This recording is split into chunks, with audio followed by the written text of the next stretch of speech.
Namo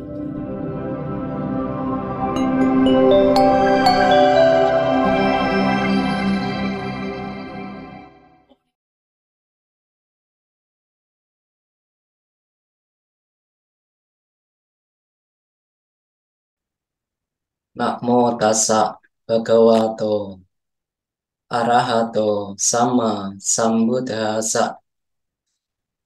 Namo tassa bhagavato arahato sama sambuddhassa. Namo tassa bhagavato arahato sama sambuddhassa. Sada bhikkhave upasika ewang sama ayacamana ayacaya. Tadisa homi yadisa ujutaraca upasika welukanda kiyaca nanda matati.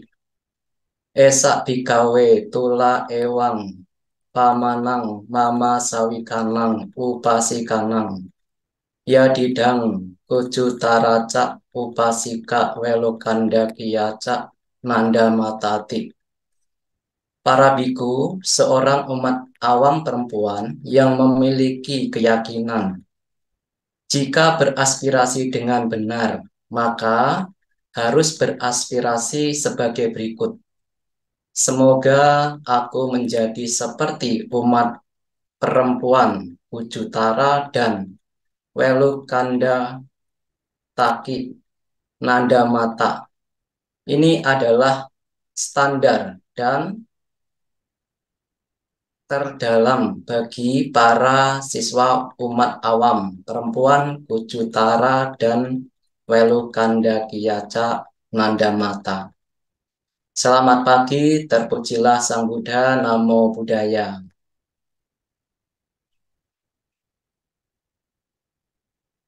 Ya, pemimpin Puja Bakti yang saya hormati,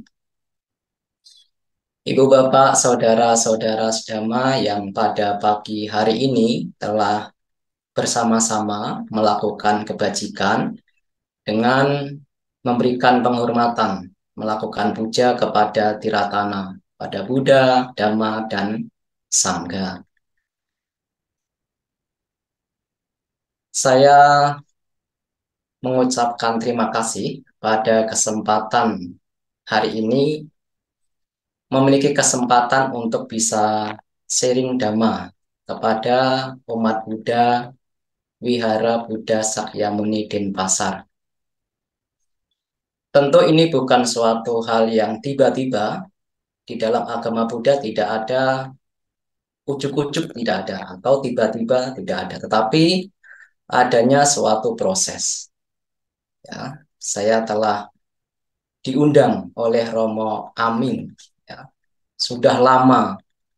Seingat saya dari Oktober tahun lalu sudah mengundang, cuma memang waktunya tidak cocok sehingga harus tertunda-tertunda, dan pada bulan April ini tanggal 9 kebetulan masih bisa cocok. Jadi ya terima kasih kepada Romo Amin yang telah mengundang saya untuk berbagi dhamma.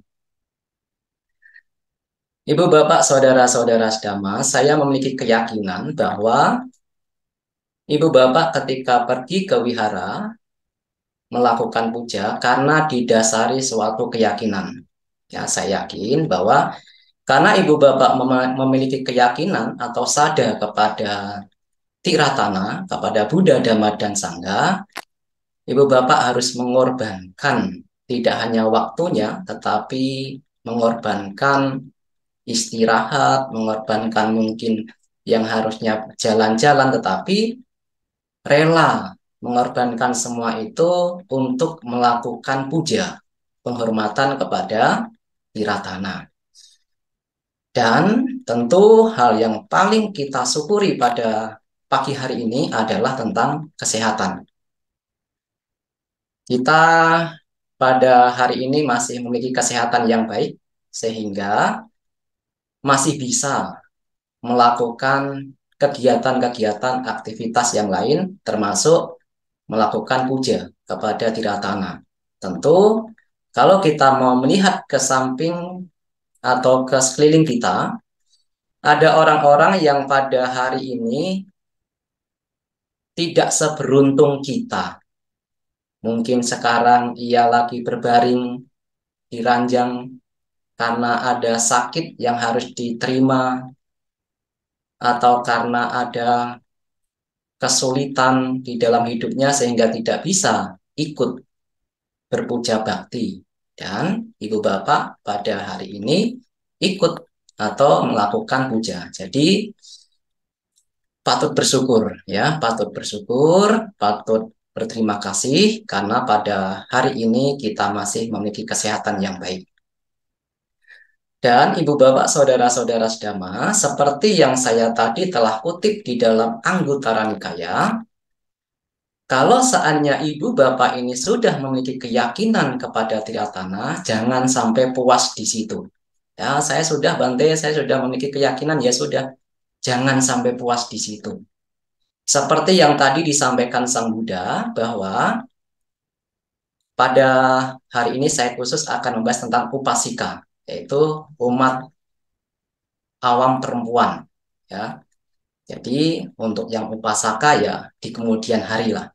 Ya, pada hari ini khusus kepada upasika, umat awam perempuan. Tetapi apa yang saya sampaikan juga bisa dipraktekkan bagi berumah tangga upasaka, yaitu umat awam laki-laki. Nah, Sang Buddha sudah menganjurkan, sudah menekankan kepada kita, apalagi kepada berumah tangga perempuan, umat awam perempuan, kalau seandainya Anda ini sudah memiliki keyakinan kepada Tiratana, jangan hanya puas sampai di situ. Tetapi Anda harus menggali lebih dalam apa yang disampaikan Sang Buddha. Salah satu yang disampaikan Sang Buddha adalah kalau umat awam perempuan ini sudah memiliki keyakinan, maka hendaknya ia beraspirasi. Seperti tadi, beraspirasi. Dan kalau ia beraspirasi dengan benar, maka ada dua contoh umat awam perempuan di masa Sang Buddha yang patut dijadikan teladan, yang patut dijadikan contoh. Siapa dia? Ia adalah Kujutara yang pertama. Umat awam perempuan Kujutara. Yang kedua adalah Nandamata. Nah, pada pagi hari ini, saya akan khusus menjelaskan tentang umat awam perempuan Kujutara. Kenapa Sang Buddha ini kok menyarankan, mengharapkan umat perempuan ini harus beraspirasi dengan benar kepada seperti Kujutara, agar seperti umat awam perempuan Kujutara. Nilai luhur apa yang dimiliki umat awam perempuan Kujutara ini sehingga beliau ini layak untuk dijadikan panutan, untuk dijadikan aspirasi. Bahkan di suatu kesempatan lain, misalnya di Samyutta Nikaya, Sang Buddha juga menekankan, mengharapkan kepada berumah tangga, misalnya, kalau seorang tua ini memiliki anak, apakah ia seorang ayah atau ibu, ia orang tua ini, pasangan hidup ini memiliki anak perempuan, maka ia juga berharap semoga anak perempuan saya ini seperti Kujutara. Itu ditekankan Sang Buddha, ada di dalam Samyutta Nikaya. Nah, maka menariknya adalah siapa Kujutara ini? Nilai luhur apa yang dimiliki Kujutara sehingga Kujutara ini patut untuk dijadikan aspirasi. Nah, Ibu Bapak, Saudara-saudara sedama, saya akan membahas secara singkat karena kalau dibahas secara luas ini panjang sebetulnya ceritanya. Saya mengambilnya dari Dhammapada Atthakatha atau Dhammapada Ulasan, ada di sana tentang Samawati, ada hubungannya dengan Ratu Samawati. Di dalam riwayat Agung para Buddha juga di sana dijelaskan. Ya. Nah, Kucutara ini adalah seorang pelayan sebetulnya. Jadi seorang pelayan, kalau kasarnya adalah seorang pembantu. Pembantu atau pelayan dari Ratu Samawati. Sedangkan Ratu Samawati ini adalah permaisuri dari Raja Udena. Ya, Raja Udena ini termasuk raja yang akhirnya memiliki keyakinan kepada Buddha, Dhamma, dan Sangha. Di masa Sang Buddha muncul di dunia, ada beberapa raja yang memiliki keyakinan begitu kuat kepada Sang Buddha, Di samping Raja Pasenadi, Raja Bimbisara, juga termasuk Raja Udena. Nah, salah satu permaisuri dari Raja Udena ini adalah permaisurinya adalah Ratu Samawati. Nah, Kujutara ini adalah pelayan atau pembantu dari Ratu Samawati. Kujutara memiliki pekerjaan khusus dari Raja Udena, yaitu setiap hari Kujutara ini diberi 8 keping emas atau uang di masa itu dari Raja Udena untuk membeli bunga dan diserahkan kepada Ratu Samawati. Jadi ini adalah tugas rutin dari Raja Udena, yaitu untuk Kujutara. Jadi setiap hari Kujutara ini adalah tugasnya membeli bunga dan bunga itu diberikan kepada Ratu Samawati. Pada saat suatu ketika tertentu, pada hari tertentu, pada saat Kujutara ini sedang ingin membeli bunga, diceritakan dari seorang penjual bunga bernama Sumana. Kebetulan pada hari itu, penjual bunga ini sedang mengundang Sang Buddha dan para biku untuk datang ke rumah. Jadi pada saat itu, Sumana penjual bunga ini sibuk, ya, walaupun Kujutara yang sudah langganan ini datang untuk membeli bunga, tetapi karena pada saat itu Sumana ini sedang sibuk mempersiapkan segala macam persembahan untuk Sang Buddha, maka Sumana berkata kepada Kujutara, "Anda tunggu sebentar saja.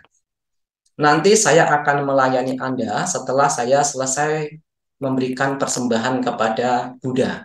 Karena pada saat ini saya sedang mengundang Buddha dan para biku untuk hadir di rumah saya.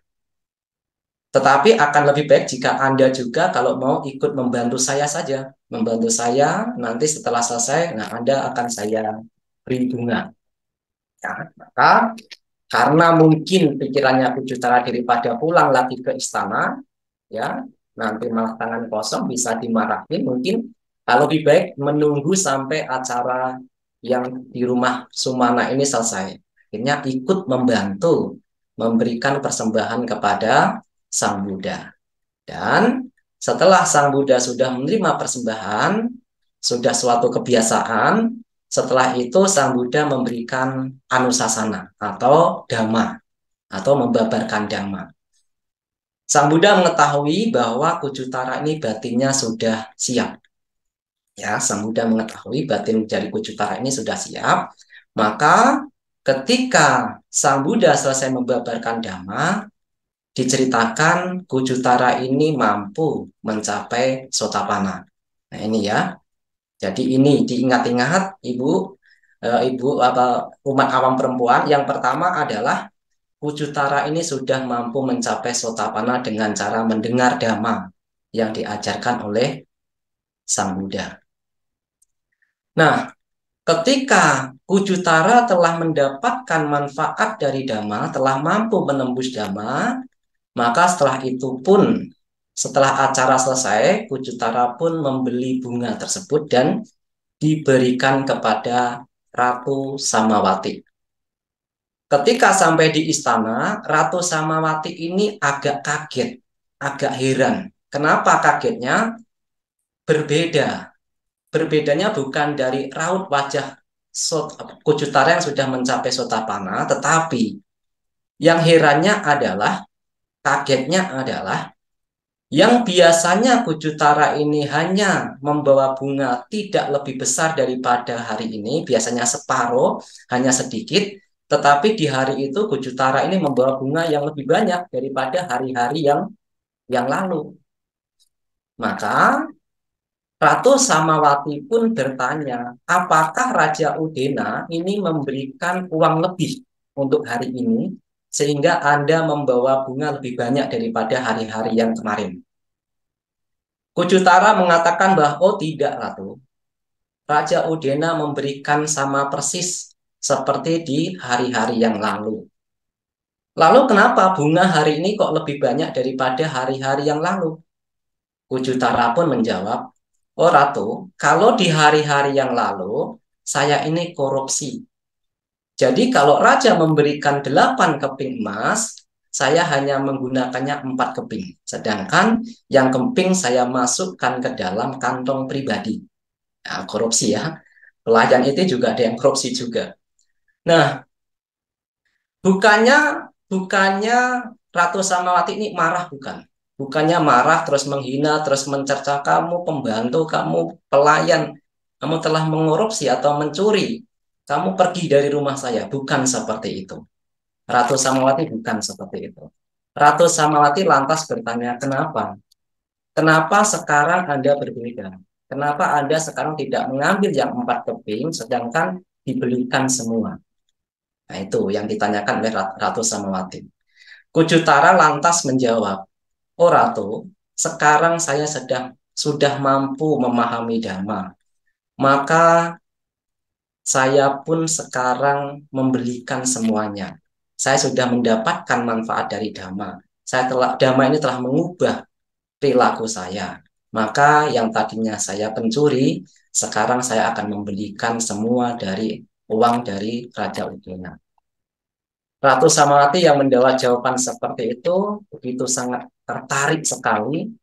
Kalau begitu, Ratu Jutara, apa yang Anda dengar, tolong disampaikan kembali kepada kami. Jadi, Ratu Samawati juga ketika itu di, diikuti atau memiliki pelayan 500 juga. Nah, 500 juga, jadi tidak hanya Kujutara pelayannya, tetapi banyak sekali berjumlah 500. Nah, ketika Ratu Samawati memohon kepada Kujutara untuk menyampaikan ulang dhamma yang telah ia dengar dari Sang Buddha, maka atas permohonan Ratu Samawati, Kujutara pun akhirnya mandi dengan bersih, mengganti pakaiannya yang pantas, dan setelah itu duduk di tempat yang sesuai.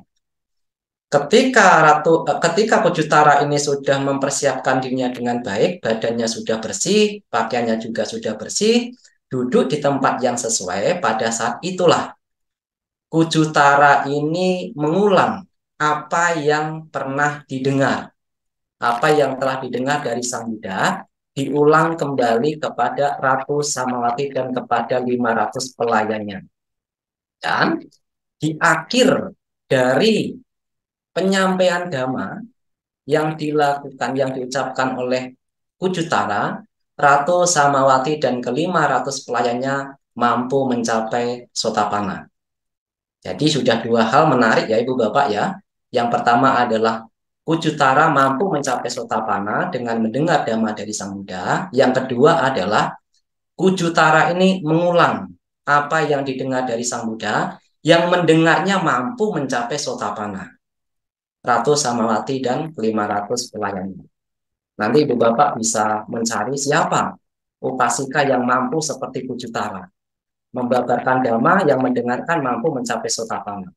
Ya, sulit ya selain Kujutara. Nah, itu akhirnya setelah Ratu Samawati dan ke-500 pelayannya itu mampu mencapai Sotapanna, mampu mendengarkan dhamma, mampu mendapat manfaat dari dhamma, maka pada saat itulah akhirnya Kujutara ini dibebaskan dari untuk membeli bunga, tetapi Ratu Samawati memberikan tugas tambahan. Jadi dimanapun Sang Buddha membabarkan dhamma, Kujutara harus pergi dari istana mendengarkan dhamma yang diajarkan Sang Buddha, dan setelah itu diajarkan kembali di istana kepada Ratu Samawati dan 500 pelayannya. Jadi ketika Sang Buddha membabarkan dhamma, Kujutara mendengarkan, dan setelah mendengarkan akan menyampaikan kembali kepada Ratu Samawati dan ke-500 pelayannya. Maka itulah Ibu Bapak, kalau kita membaca Itiwutaka adalah bagian dari kitab suci agama Buddha, Uddaka Nikaya. Di situ Itiwutaka ini adalah itu yang disampaikan ulang oleh Kujutara. Ada 112 khotbah ya, Itiwutaka. Nanti Ibu Bapak kalau sudah sampai di rumah nanti bisa mengecek mungkin di Suta Sentral atau di mana ada kitab suci Itiwutaka. Nah, Itiwutaka itu adalah yang mengulang adalah Kujutara. Diulang kembali, Kujutara disampaikan kepada 500 pelayan dari Ratu Samawati. Nah, itulah itik itu biasanya diterjemahkan sebagai ini. Utang itu adalah yang dikatakan. Maka biasanya kalau di dalam iti utaka, maka dhamma itu akan diawali dengan inilah yang dikatakan atau disampaikan oleh Sang Buddha. Kalau Bante Ananda biasanya akan mengulangi di awal adalah demikianlah yang telah saya dengar. Berbeda ya. Kalau Bante Ananda mengulang dhamma itu diawali dengan demikianlah yang telah saya dengar. Kalau Kujutara itu akan mengulang inilah yang dikatakan oleh Sang Buddha atau inilah yang disampaikan oleh Sang Buddha. Itu. Jadi ini begitu sangat luar biasa Kujutara. Yang pertama adalah Kujutara ini mampu mengingat apa yang didengar dari Sang Buddha, dan setelah mengingat dhamma yang disampaikan Sang Buddha, maka Kujutara akan menyampaikan kepada Ratu Samawati dan 500 pelayannya. Sehingga karena kecerdasan dari Kujutara tersebut, akhirnya Sang Buddha ini memberikan istilahnya seperti penghargaan, ya, penghargaan kepada Kujutara, hingga suatu ketika Sang Buddha menyatakan eta dagang bikawe mama sawikanang upasikanang bahu sutanang yadidang Kujutara. Itu yang disampaikan Sang Buddha kepada para biku. Artinya adalah para biku yang terkemuka dari umat awam perempuan di antara mereka yang terpelajar adalah Kujutara. Jadi Kujutara ini adalah yang paling terpelajar sebagai umat awam perempuan. Nah, Ibu Bapak, saudara-saudara sedama, mari kita lihat kenapa Kujutara begitu sangat cerdas. Ya, sebetulnya tidak hanya itu. Di kemudian hari, Raja Udina ini juga memiliki permaisuri bernama Magandia. Jadi Ratu Samawati ini bukan permaisuri satu-satunya. Jadi raja itu memiliki beberapa permaisuri. Salah satunya juga adalah Magandia. Dan singkat cerita, kalau diceritakan ini luas sekali, nanti melebar. Magandia ini terlalu benci kepada Sang Buddha. Karena ada suatu kejadian di masa yang lalu ketika Magandia ini belum menjadi seorang ratu, pernah bertemu dengan Sang Buddha, ayah dan ibunya juga bertemu dengan Sang Buddha, yang mengharapkan Sang Buddha ini agar menikahi Magandia. Karena orang tua dari Magandia ini terlalu angkuh, terlalu sombong, memiliki anak yang begitu sangat rupawan. Magandia ini begitu sangat cantik jelita, diceritakan bahkan beberapa brahmana yang kaya, pangeran itu ingin mempersunting, tetapi orang tuanya ini enggan, tidak memberikan, tidak ada yang sepadan, tidak ada yang sepadan dengan anaknya. Jadi orang tuanya ini memilih yang cocok untuk menjadi suami dari Magandia. Hingga suatu ketika ayahnya ini melihat Sang Buddha, melihat Sang Buddha. Ketika melihat Sang Buddha ini lantas berpikir inilah yang cocok untuk anak saya. Ya, begitu mungkin pada saat itu ketika melihat Sang Buddha yang begitu sangat rupawan, begitu sangat gagah, begitu sangat anggun, sehingga orang tua dari Magandia ini ayahnya langsung bilang ini adalah yang cocok untuk anak saya, bukan yang lain. Nah, ketika sudah bertemu, singkat cerita, orang tua Magandia ini mengajak Magandia juga, ibunya juga bertemu dengan Sang Buddha. Tetapi ketika orang tuanya memberikan Magandia kepada Sang Buddha hanya mengatakan bahwa tubuh ini adalah kotor, tidak indah. Bahkan saya tidak mampu atau tidak tidak berkenan untuk menyentuh tubuh hanya kuku saja. Nah, kira-kira seperti itu ya. Jadi Sang Buddha ketika itu menyebutkan bahwa tubuh ini sebetulnya kotor, tidak indah. Nah, pada saat Sang Buddha menyebut bahwa tubuh ini tidak indah, Magandia yang pada saat itu mungkin kebijaksanaannya ini tidak cukup, tidak pandai, ia mengira bahwa oh betapa ini menghina saya. Saya ini begitu sangat cantik jelita, banyak pangeran yang datang untuk mempersunting saya. Banyak Brahmana kaya yang ingin menjadikan saya sebagai istrinya. Tetapi betapa ini justru menghina saya dengan mengatakan tubuh ini hanya berisi kotoran. Nah, karena kebijaksanaannya tidak cukup, dari situlah Magandia ini seolah-olah berpikir Sang Buddha ini menghina dirinya. Sedangkan ibu dan ayahnya justru tersadarkan pada saat itu. Diceritakan ibu dan ayahnya ini akhirnya menjadi biku dan bikuni hingga mencapai arahanta. Sedangkan Magandia diliputi oleh kebencian. Dan untuk membalas dendam kepada Petapa Gotama yang telah menghinanya, juga karena telah menjadikan ayah dan ibunya sebagai seorang biku, maka ia pun diantar pamannya untuk menemui Raja Udena. Ketika Raja Udena baru pertama kali melihat Magandia sudah begitu sangat terpikat, sehingga menjadikan Magandia ini sebagai permaisuri. Nah, itu kira-kira perjalanannya seperti itu. Nah, pada saat itulah ketika mendengar bahwa Ratu Samawati dan 500 pelayannya ini adalah sebagai pengikut Sang Buddha, maka disitulah dendam ini mulai termuncul, akan terjadi.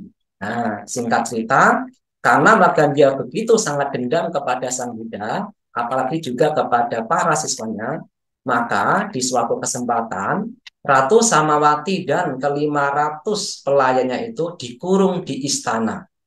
Dan ketika dikurung di istana, pintu semua dikunci dan dibakar. Jadi Ratu Samawati dan ke-500 pelayannya itu termasuk Kujutara meninggalnya terbakar hidup-hidup. Nah, Ibu Bapak, saudara-saudara siapa? Ada yang menarik. Yang pertama yang ingin saya ceritakan adalah yang pertama, Kujutara ini mampu mencapai Sotapana. Kebajikan apa yang ia lakukan di masa lalu sehingga ia menjadi begitu sangat pintar, begitu sangat pandai. Bahkan ia mampu membabarkan dhamma yang diingat, yang didengar dari Sang Buddha, sehingga yang mendengarkan mampu mencapai Sotapana. Ini yang pertama. Yang kedua adalah Kujutara ini kenapa kok meninggalnya ini dibakar? Perbuatan buruk apa yang di masa kehidupan yang lalu sehingga ia ini meninggalnya terbakar bersama Ratu Samawati. Dan yang ketiga sebetulnya Kujutara ini adalah bungkuk, ya, bukan bukan seperti kita tegak, ya. Jadi ia memiliki penyakit yang bungkuk. Jadi ia seperti orang yang bungkuk, harus berjalannya juga tidak bisa tegak. Maka itu kenapa ia disebut Kujutara. Kuja itu adalah bungkuk artinya. Ya, itu sebutan, bukan namanya. Kujutara ini adalah bungkuk. Nah, kenapa Kujutara ini kok bungkuk? Perbuatan buruk apa yang ia lakukan di masa lalu sehingga ketika lahir di dunia ini ia menjadi orang yang bungkuk. Nah, itu. Jadi, saya akan menjelaskan ini. Terus yang berikutnya, kenapa kok Kujutara ini juga menjadi pembantu, menjadi pelayan? Perbuatan buruk apa yang dilakukan sehingga ia ketika terlahir menjadi Kujutara ini menjadi seorang pelayan. Nah, ini diceritakan di dalam kitab ulasan, ada semua. Jadi, Bapak, saudara-saudara sedama, saya ingin menjelaskan kenapa Kujutara ini kok menjadi bungkuk, kenapa Kujutara ini menjadi pelayan, kenapa Kujutara ini meninggalnya terbakar. Walaupun ia mendapatkan hal-hal yang sulit, tiga hal ini, tetapi ia menjadi orang yang pandai, ia yang pintar. Perbuatan bajik apa yang ia lakukan di masa yang lalu, sehingga ia ini memiliki kepandaian yang luar biasa. Bahkan Sang Buddha memujinya sebagai umat awam perempuan yang paling pandai di antara umat awam yang lain. Nah, yang pertama Ibu Bapak, saudara-saudara sedama, kenapa Kujutara ini kok bungkuk? Itu yang pertama kali. Nah, di salah satu kehidupan yang lampau, Kujutara ini juga terlahir sebagai seorang perempuan. Ketika di masa itu juga terlahir di kerajaan, di istana. Nah, ada kebiasaan pada masa itu sedang muncul Paceka Buddha.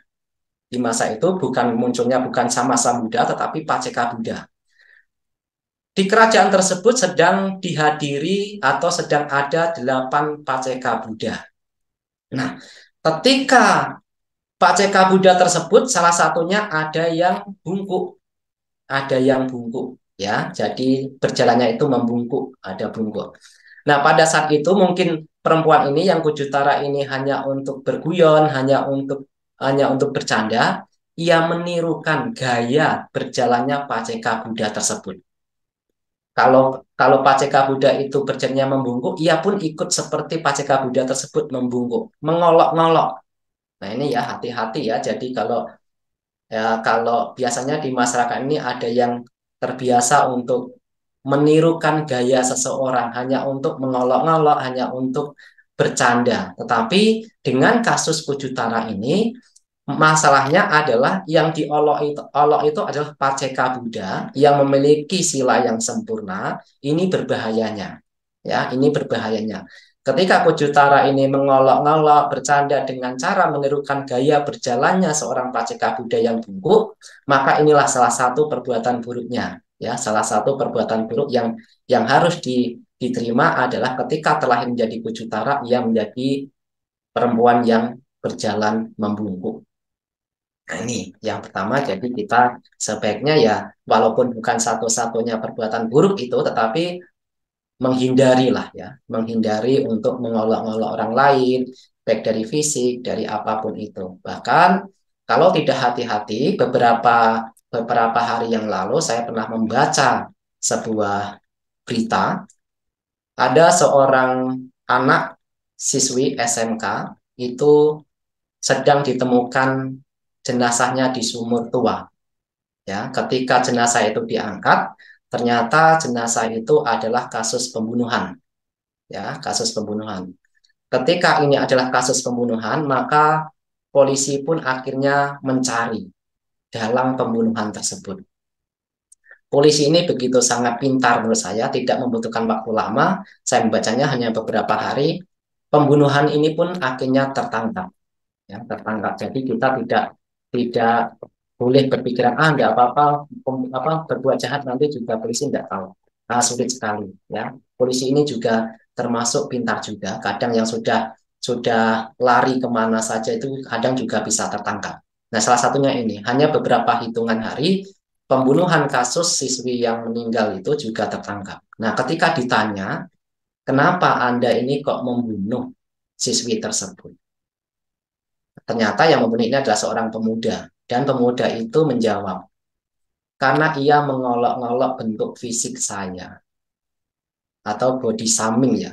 Ya istilahnya ya, walaupun mungkin seorang wanita itu tidak tidak dengan tidak dengan keseriusan, hanya untuk bercanda, tetapi kita tidak pernah tahu dengan siapa kita berbicara, latar belakangnya bagaimana, apakah ia mampu menerima candaan atau tidak. Nah, cuma pemuda itu mengatakan bahwa karena ia telah mencela tuh fisik saya. Mungkin salah satu fisiknya ini memang tidak sempurna, tetapi itu menjadi bahan olok oleh siswi itu. Jadi apa yang yang yang bisa kita petik dari pelajaran dari berita itu? Setidaknya saya mengambil dua makna dari kasus ini. Yang pertama adalah mulutmu adalah harimaumu. Jadi peribahasa ini sepertinya pun masih berlaku sampai saat ini. Jadi hati-hati kalau berbicara, kadang kata-kata itu benar, tetapi kalau tidak bermanfaat, ya tidak perlu diucapkan kadang.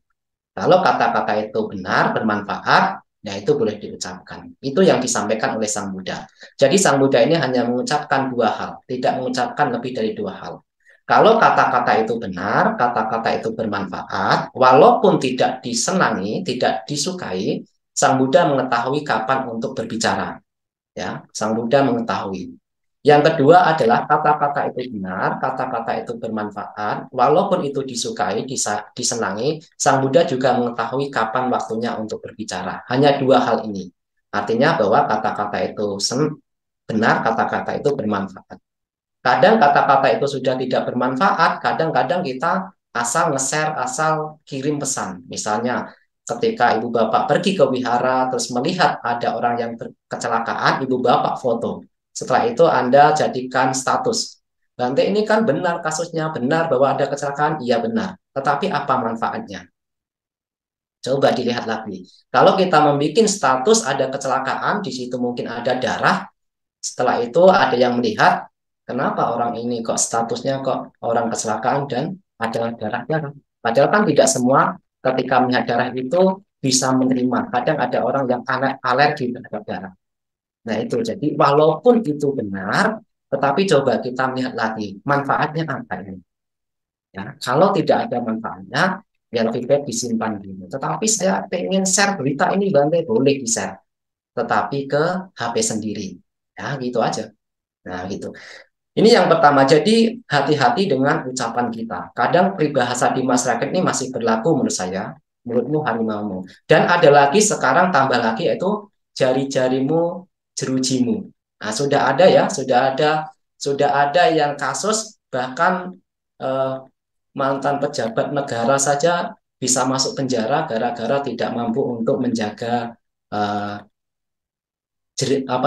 jari-jarinya. Maka kita bisa menjaga jari-jari. Nah, ini yang kedua. Terus yang ketiga adalah karena pemuda tersebut tidak mampu menahan celaan, tidak mampu menahan eh, hinaan. Ini pentingnya untuk melatih kesabaran. Ya, ini pentingnya untuk melatih ketahanan. Kalau sedang dicaci maki, sedang dimarah-marah, dicela, mampu tidak kita ini menahan? Ya, mampu tidak kita menahan? Apakah yang dimaki, apakah yang dimarahin, apakah yang dicela hanya kita? Tidak. Orang mulia juga dicela, orang mulia juga dicaci maki, orang mulia juga dimarah-marahin. Apakah Sang Buddha juga pernah dimaki-maki? Pernah. Ya, pernah. Tetapi kan Sang Buddha sudah memiliki nilai luhur. Santinya sudah sempurna. Maka ketika Sang Buddha dimarah-marahin, dia caci maki, diam dulu. Nah, ketika sudah marah-marah baru bertanya, Brahmana, apakah Anda pernah kedatangan tamu? Oh, Petapa Gotama, kadang-kadang ada tamu-tamu datang ke rumah saya. Ketika tamu datang ke rumah Anda, apakah Anda ini memberikan cemilan, memberikan makanan? Kadang-kadang saya memberikan, Petapa Gotama. Kalau seandainya makanan tersebut tidak diambil oleh yang tamu tersebut, makanan itu tetap menjadi milik siapa? Itu tetap milik menjadi saya. Begitu juga kata-kata kasarmu saya tidak menerima, maka kata-kata kasar itu tetap akan menjadi milik Anda. Nah, itu bedanya kita dengan orang mulia itu adalah kantinya ini sudah sempurna.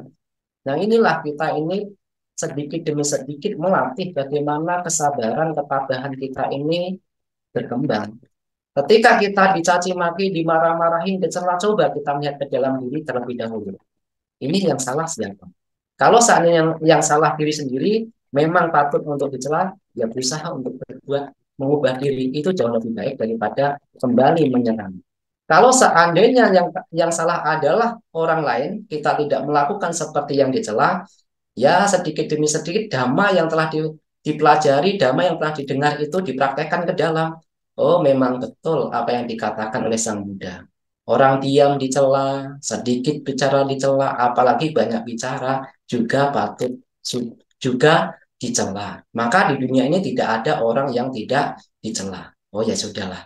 Anicca, semuanya pun akan berlalu. Coba, dhamma yang pernah dipelajari, dhamma yang pernah didengar ini sedikit demi sedikit dijadikan pelindung, dijadikan tameng ketika hal-hal sulit di dalam masyarakat ini terjadi. Ya, itu. Nah, itu. Jadi, eh, itu yang pertama tadi, bahwa kembali lagi ke Kujutara. Kujutara ini karena bungkuk, karena ia eh, mengolok-ngolok ataupun menirukan gaya Paceka Buddha yang bungkuk. Sedangkan Paceka Buddha ini adalah memiliki sila yang murni. Itu berbahayanya. Kalau kita mengolok-ngolok, melakukan hal buruk kepada mereka yang secara sila murni, ini hanya akan kembali kepada diri kita. Yang kedua adalah kenapa Kujutara ini menjadi seorang pelayan, menjadi seorang pembantu. Nah, di dalam kehidupan di masa yang lalu, salah satunya, Kujutara ini juga terlahir sebagai seorang perempuan, diceritakan. Nah, sebagai seorang perempuan tersebut, Kujutara itu juga didatangi seorang bikuni. Jadi keluarga itu sudah dekat dengan seorang bikuni, sehingga beberapa kali bikuni juga kadang datang untuk menerima persembahan dari keluarga tersebut. Nah, kebetulan ketika bikuni ini datang ke rumah, Kujutara yang pada saat itu sebagai seorang perempuan sedang berkaca dan merias diri, ya, sedang merias diri. Dan ketika eh, kotak perhiasan atau perhiasan diri itu jatuh, nah ia meminta kepada bikuni tersebut, tolong bikuni, tolong diambilkan kotak perhiasan saya. Nah, ketika meminta itu, bikuni ini berpikir, Ternyata bikuni ini adalah seorang arahat. Nah, jadi bikuni ini berpikir, kalau seandainya saya tidak mengambilkan kotak tersebut, perempuan ini akan benci kepada saya. Kalau benci kepada saya, ini berbahaya karena bisa mengantarkan lahir di alam neraka, alam rendah. Tetapi kalau saya mengambilkan kotak ini, maka ia akan menjadi pesuruh atau menjadi pelayan karena ia telah meminta saya untuk mengambilkan kotak perhiasan.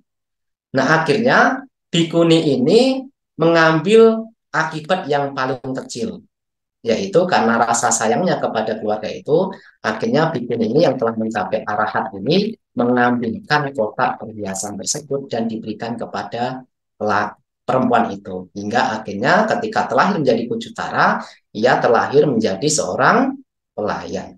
Nah, ini juga karena eh, bikuni ini juga sudah mencapai arhata, ya, sudah mencapai arhata. Maka sebetulnya ada beberapa peraturan sebetulnya seorang seorang biku, seorang bikuni ini bukan bukan pekerja pos, ya, bukan pekerja pos. Kadang ada rumah tangga Bante, tolong ini diberikan ke sana, nah nanti menjadi tukang pos nanti bikunya. Itu jadi kadang seperti itu. Ada beberapa biku yang sebetulnya tidak melakukan pekerjaan seperti itu. Tidak mencari kehidupan dengan cara menjadi pesuruh atau membawakan barang atau seruan dari umat lain, umat umat awam. Nah, seperti itu memang ada di dalam peraturan biasanya walaupun peraturan kecil, tapi seorang biku tidak mencari atau tidak ataupun mata pencahariannya mencari itu dengan cara sebagai seorang pesuruh. Nah, itu jadi kenapa Kucutara ini menjadi seorang pelayan itu karena meminta kepada seorang bikuni arahat untuk mengambilkan kotak perhiasannya. Nah, sekarang kenapa Kucutara dan Samawati dan ke-500 pelayannya itu juga meninggalnya dibakar, dibakar. Ternyata di dalam salah satu kehidupan yang lampau, Ratu Samawati dan Kucutara dan ke-500 pelayannya ini juga lahir secara bersamaan, ya, berkumpul juga, terlahir di kerajaan juga, di istana juga. Nah, suatu ketika eh, 500 pelayan ini, 500 permaisuri pelayan atau yang istilahnya ya penghibur di kerajaan eh, yang melayani raja itu sedang diajak raja untuk bersenang-senang di taman. Nah, ketika itu Samawati dan Kujutara yang dulunya yang sekarang menjadi Samawati dan Kujutara itu sedang mandi. Setelah itu seharian mandi di sungai dan ketika mandi merasa kedinginan, maka ia pun ke-500 perempuan ini mencari api ya untuk menghangatkan badannya. Dan ketika mencari ada gundukan jerami ya, jerami. Jadi mereka berpikir wah ini jerami ini cocok untuk dibakar. Jadi nanti kita bisa kita untuk menghangatkan badan kita. Maka jerami itu pun dibakar dan untuk menghangatkan badannya. Tetapi tiba-tiba ternyata di dalam jerami tersebut ada orang, ya, ada orang. Ternyata jerami itu digunakan untuk menutupi tubuh orang tersebut dan ternyata orang itu adalah Paceka Buddha, ya, Paceka Buddha. Ke-500 perempuan itu ketika melihat di bawah di dalam gitu ada Paceka Buddha, ia kaget, ya, ia kaget. Ia takut juga karena Paceka Buddha itu sering datang ke istana. Maka ia takut kepada raja. Nanti kalau kita ketahuan raja, maka kita bisa dihukum berat. Maka lebih baik kita bakar saja sekalian. Nah, itu masalahnya adalah di situ. Kalau di awal para para 500 perempuan ini tidak memiliki niat, kalau setelah melihat lalu tidak dilanjutkan dengan membakar, mungkin saja tidak akan mendapatkan karma. Karena kan karma itu diawali dengan niat. Di awal, ia tidak punya niat sama sekali untuk membakar Paceka Buddha. Tetapi setelah mengetahui di situ ada Paceka Buddha, lantas ia berniat untuk membakar sekalian. Karena didasari oleh ketakutan tadi. Maka salah satu perbuatan buruk itu juga didasari oleh ketakutan. Tidak hanya kebencian, keserakahan, kebodohan. Tetapi salah satunya adalah ketakutan juga. Jadi karena takut ini, mungkin takut masanya terbongkar, maka ia melakukan kejahatan. Nah itu, jadi setelah 500 perempuan itu membakar, Paceka Buddha itu akhirnya di kehidupan yang sekarang itu menjadi ratu Samati dan Kujutara, ia dibakar hidup-hidup di istana. Nah, kira-kira itulah kenapa Kujutara ini menjadi bungkuk, kenapa Kujutara ini menjadi pelayan, Kujutara ini dibakar, meninggalnya dibakar karena salah satunya adalah karma buruk yang ia lakukan di masa yang lalu. Lalu yang selanjutnya adalah kenapa Kujutara ini menjadi orang yang pintar, yang pandai. Bahkan Sang Buddha sampai menyatakan dari sekian banyak siswa saya umat perempuan, umat awam perempuan, Kujutara ini adalah yang paling pandai, ya, paling pandai. Bahkan ia mampu mengingat sampai 112 khotbah yang termuat di dalam Itiwutaka dan disampaikan kembali kepada Ratu Samawati dan 500 pelayannya. Perbuatan bajik apa yang ia lakukan di masa lalu sehingga ia begitu sangat pandai, ia begitu sangat pintar. Nah, di dalam salah satu kehidupan yang lampau diceritakan, Kujutara ini juga terlahir di sebuah istana. Dan kebetulan ada 8 Paceka Buddha yang datang ke istana.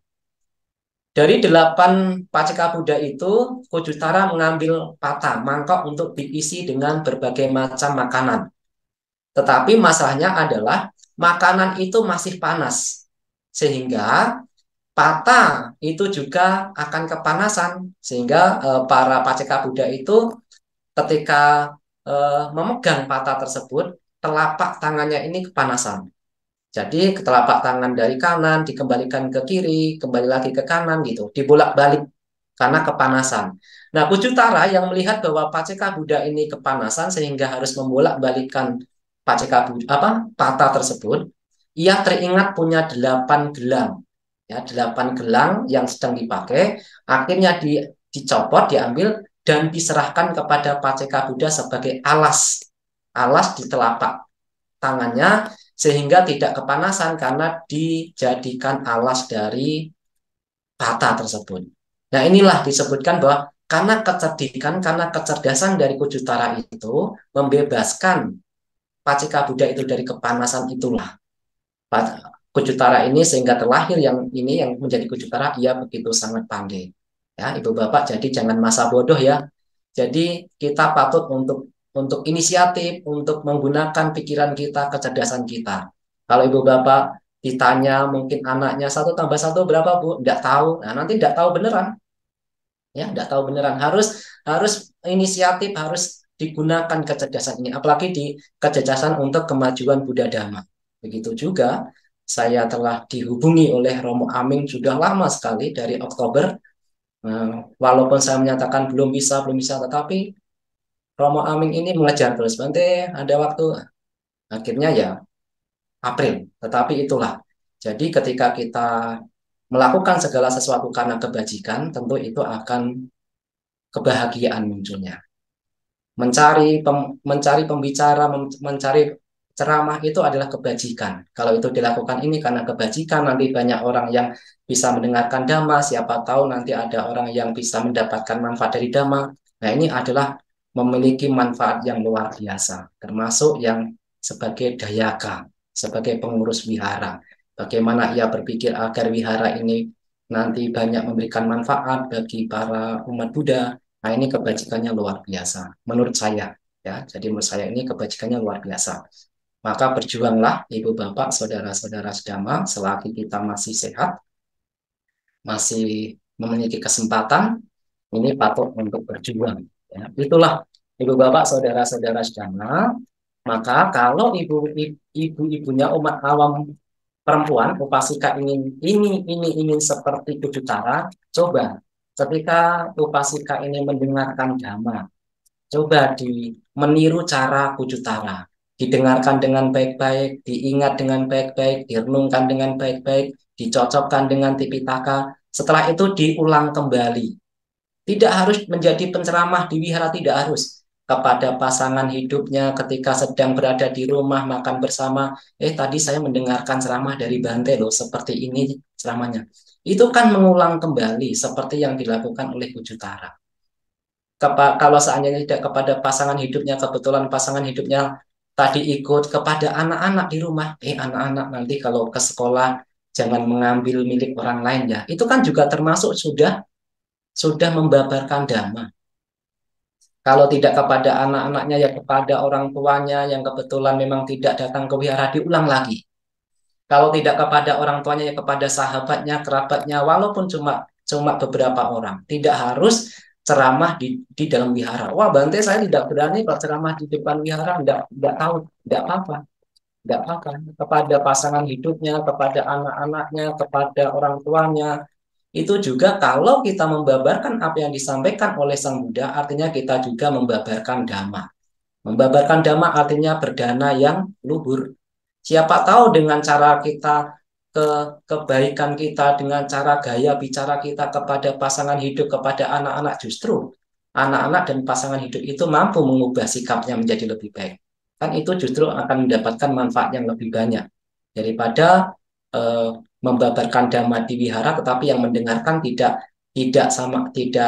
fokus. Nah, lebih baik mungkin di rumah nanti disampaikan kepada pasangan hidupnya, disampaikan kepada anak-anaknya, disampaikan kepada orang tuanya, sehingga nanti seperti Kujutara itu, ya, Kujutara itu mampu mengingat apa yang didengar dari Sang Buddha, ketika setelah diingat dibabarkan kembali kepada Ratu Samawati dan ke-500 pelayannya. Nah, itulah yang harusnya menjadi contoh, yang menjadi renungan bagi upasika. Dan salah satu saya akan terakhir untuk membabarkan yang terakhir, karena sudah lama tadi, hampir 45 menit mungkin. Ini sebagai yang terakhir, mohon untuk di sebentar sekali. Saya akan membabarkan salah satu khotbah yang ada di dalam Itiwutaka, ya, yang ada di dalam Itiwutaka yang disampaikan Kujutara kepada Ratu Samawati dan 500 pelayannya. Salah satunya adalah dari 112 khotbah itu dijelaskan ketika para dewa ini akan meninggal, ketika dewa ini akan meninggal, ada sekelompok dewa yang lain mengetahui. Ada ciri-ciri kalau dewa itu akan meninggal. Ya, ada ciri-cirinya. Mungkin kalau alam manusia ya kadang ada, wah ini sudah parah nih sakitnya, mari kita bacakan parita, mari kita memberikan nasihat. Mungkin ada seperti itu. Sama di alam dewa diceritakan. Alam dewa ada beberapa dewa yang ketika meninggal itu ciri-cirinya sudah diketahui oleh para dewa yang lain, teman-temannya. Maka ketika temannya sekelompok dewa ini mengetahui bahwa ia akan meninggal, ia ini mendatangi dewa tersebut, dan memberikan nasihat. Ada 3 nasihat yang diberikan sekelompok dewa kepada dewa yang akan meninggal. Ada 3 nasihat. Mungkin ini bisa diingat. Yang pertama adalah, nasihat pertama adalah, ia akan memberikan nasihat, oh teman atau sahabat, pergilah dari alam sini ke alam yang baik. Nah, ini yang pertama. Nah, maka nanti saya akan menjelaskan alam yang baik menurut dewa itu apa. Yang kedua, nasihatnya adalah ketika pergi dari alam sini sudah berada di alam yang baik, perolehlah apa yang pantas untuk diperoleh. Ya, jadi ketika dewa ini sudah terlahir di alam yang baik, perolehlah apa yang pantas untuk diperoleh. Nah, nanti saya akan menjelaskan apa menurut dewa yang pantas untuk diperoleh. Dan yang ketiga adalah ketika sudah mendapatkan apa yang pantas untuk diperoleh, mantapkanlah diri di dalam hal tersebut. Ada 3 ini nasihat biasanya. Para dewa, sekelompok dewa ini memberikan nasihat kepada dewa yang akan meninggal. Yang pertama adalah agar ia terlahir di alam yang baik. Ketika sudah terlahir di alam yang baik, agar ia memperoleh hal yang pantas untuk diperoleh. Ketika ia sudah mendapatkan apa yang pantas untuk diperoleh, kokohkanlah diri Anda di dalam hal yang pantas itu. Nah, saya akan menjelaskan secara singkat. Alam yang baik menurut para dewa itu adalah alam manusia. Jadi, ketika ada beberapa dewa yang meninggal, itu dianjurkan untuk bisa terlahir di alam manusia. Jadi, kita sekarang ini patut untuk bersyukur. Karena Anda sekarang sudah terlahir di alam yang baik, menurut para dewa. Ya, menurut para dewa adalah alam manusia adalah alam yang baik. Jadi, tidak ada yang tidak harusnya kita kita harus bersyukur sekali, kita harus berterima kasih sekali karena kita sekarang telah terlahir menjadi manusia, patut untuk direnungkan. Nah, yang kedua, anjuran para dewa ketika kita sudah terlahir di alam manusia, apa yang patut untuk diperoleh, apa yang pantas untuk diperoleh. Para dewa menganjurkan agar memiliki keyakinan kepada Dhamma dan Winaya. Ya, ini. Jadi kita sekarang sudah berlipat ganda berkah kita. Yang pertama karena kita sudah terlahir menjadi manusia. Yang kedua, kita juga sudah memiliki keyakinan kepada Buddha, Dhamma, dan Sangha. Ini menurut para dewa. Ketika sudah terlahir menjadi manusia, miliki keyakinan kepada Dhamma dan Vinaya. Nah, yang ketiga sekarang, ini sudah beruntung nih. Kita sudah beruntung dalam dua hal. Terlahir menjadi manusia, dan sekarang kita sudah berkeyakinan kepada Dhamma dan Vinaya. Yang ketiga adalah yang paling penting. Ketika kita sudah berkeyakinan kepada Dhamma dan Vinaya, tolong dikokohkan. Jangan sampai ada yang merusak. Jangan sampai ada yang goyah. Mengokohkan keyakinan kepada Buddha, Dhamma, dan Sangha tidak lain harus mencapai sotapanna. Karena hanya sotapanna setidaknya yang memiliki keyakinan yang kokoh, yang keyakinannya tidak akan dihancurkan oleh Brahmana atau petapa lain. Tidak bergeming terhadap keyakinan yang lain. Karena sotapanna sudah mengetahui ini adalah jalan untuk memadamkan derita. Kalau kita sekarang belum mencapai sotapanna, tidak menjadi soal. Yang penting kita setidaknya menjadi manusia biasa yang memiliki keyakinan kepada Buddha, Dhamma, dan Sangha dan mempraktekkan Dhamma. Karena ada dua jenis juga manusia yang masih menjadi putu jana atau manusia umat awam ini ada dua. Orang yang terpelajar sama orang yang tidak terpelajar. Setidaknya kita menjadi umat awam biasa atau menjadi putujanya yang terpelajar, mengerti dhamma, mengetahui winaya sedikit tentang kalau rumah tangga ya 5 sila, kalau seorang biku ya 227 sila. Nah, inilah Ibu Bapak, saudara-saudara sedama, untuk mencapai sotapanna tentu Ibu Bapak sekarang ini sudah banyak berterbaran atau ceramah-ceramah bagaimana cara untuk mencapai ke arah sana. Nah, nanti Ibu Bapak bisa bisa mendengarkan ceramah di YouTube tentang bagaimana untuk bisa menembus 4 kebenaran Arya, karena empat kebenaran Arya inilah yang paling penting untuk kita pahami. Sebenarnya ya agama-agama yang lain penting, sangat penting, tetapi empat kebenaran Arya inilah yang menjadi inti dari ajaran Sang Buddha. Dan inilah yang bisa saya sampaikan pada pagi hari ini kepada umat Buddha, Wihara Buddha Sakyamuni Denpasar. Semoga Anda semua memiliki kesehatan yang baik dan juga selalu semangat, memiliki keyakinan yang kuat kepada Buddha, Dhamma, dan Sangha. Mengingat sekarang kita sudah terlahir menjadi manusia, itu adalah alam yang baik. Yang kedua adalah selain kita sudah telah menjadi manusia, kita juga sekarang telah memiliki keyakinan kepada Buddha, Dhamma, dan Sangha. Dan sekarang tugas kita, PR kita adalah bagaimana agar keyakinan kita kepada Tiratana ini menjadi kokoh, menjadi kuat, sehingga tidak ada yang mampu menggoyahkan lagi. Ya, semoga dengan jasa-jasa kebajikan yang telah kita lakukan bersama pada pagi hari ini, semua makhluk juga mendapatkan manfaat, berbahagia, dan kita selalu maju di dalam Dhamma. Sabe sata bhavantu sukhitata, semoga semua makhluk berbahagia.